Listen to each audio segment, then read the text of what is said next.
بسم الله الرحمن الرحيم وبه نستعين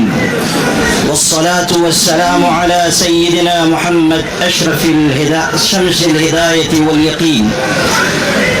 صدر محترم حضرت مولانا خالد سیف اللہ رحمانی صاحب، محترم جنرل سیکریٹری بورڈ حضرت مولانا شاہ محمد فضل الرحیم مجددی صاحب، بورڈ کی قیادت اور تمام ملی اور دینی جماعتوں کے نمائندگان اور آپ تمام حاضرین مجلس، کہنے والے نے کہا تھا مسائل کیسے بھی ہوں تا قیامت رہ نہیں سکتے، یہ ظالم ظلم کی بن کر علامت رہ نہیں سکتے، جن کا عزم ہے کہ ہم کو چین سے جینے نہیں دیں گے وہ جان لیں کہ خود بھی سلامت رہ نہیں سکتے۔ حضرات گرامی، ابھی ہمارے بہت سے فاضل مقررین نے یہاں گفتگو کی اور یہ ہمارے لیے خوشی کی بات ہے کہ مختلف مذاہب کے نمائندگان نے بھی یہاں بات چیت کی۔ جب ہمارے سکھ بھائی یہاں بڑے عزم و ہمت کے ساتھ گفتگو کر رہے تھے اور اس بات کا اعلان کر رہے تھے کہ یہ لڑائی سب کو مل جل کر لڑنی ہے، اس وقت مجھے یہ خیال آ رہا تھا کہ نور کی یہ کرن ظلمات پہ بھاری ہوگی، رات تمہاری ہے تو کیا صبح ہماری ہوگی۔ میرے بھائیوں، اس دہلی نے بہت سے انقلابات دیکھے ہیں، ایک وہ بھی انقلاب دیکھا اس دہلی نے کہ جب اپنے حق کی لڑائی کے لیے ہمارے کسان بھائی آئے اور انہوں نے حکومت کو اپنے آگے جھکنے پر مجبور کیا۔ میں یہ بتانا چاہتا ہوں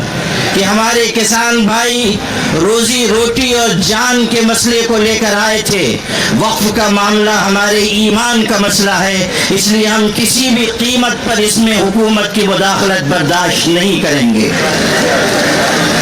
میرے بھائیوں، اس ملک کا جو رخ اور رویہ ہوتا چلا جا رہا ہے اور ملک میں برسر اقتدار طبقہ جس راستے پر جا رہا ہے اس سے ملک کے باشندوں کی تشویش بڑھتی جا رہی ہے۔ ہمیشہ یاد رکھیے، محبت ملکوں اور خاندانوں کو جوڑنے والی چیز ہے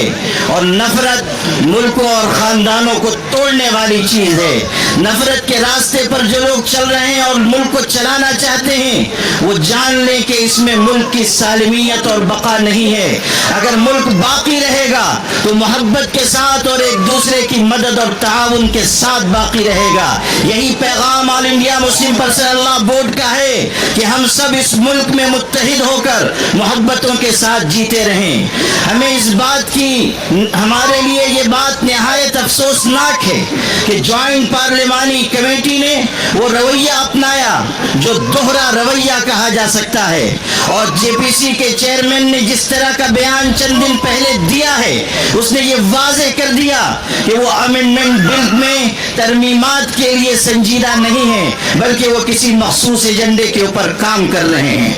ہماری طرف سے یہ بات جب کہی گئی کہ ہم اس سلسلے میں آگے بڑھیں گے اور احتجاج ہو سکتا ہے اور یہ بھی ممکن ہے کہ شاہین باغ کی طرز پر کوئی احتجاج کیا جائے، تو کہنے والے ایک شخص نے کہا کہ جلیان والا باغ کو نہیں بھولنا چاہیے۔ ہم ان کو یہ یاد دلانا چاہتے ہیں کہ اگر آپ جنرل ڈائر کے راستے پر چلنا چاہتے ہیں تو سن لیجئے، آپ کی گولیاں کم پڑ جائیں گی، ہمارے سینے کم نہیں پڑیں گے۔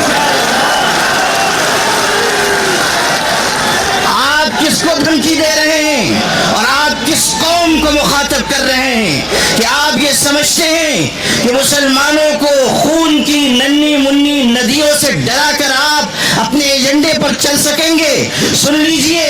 ہم وہ ہیں کہ خون کے بحر قلزم سے گزر کر بھی داستان عزم و عزیمت لکھ کر آپ کو دکھا دیں گے۔ میرے بھائیوں، آج یہ بات کی جا رہی ہے کہ ہم جلیان والا باغ بنا دیں گے۔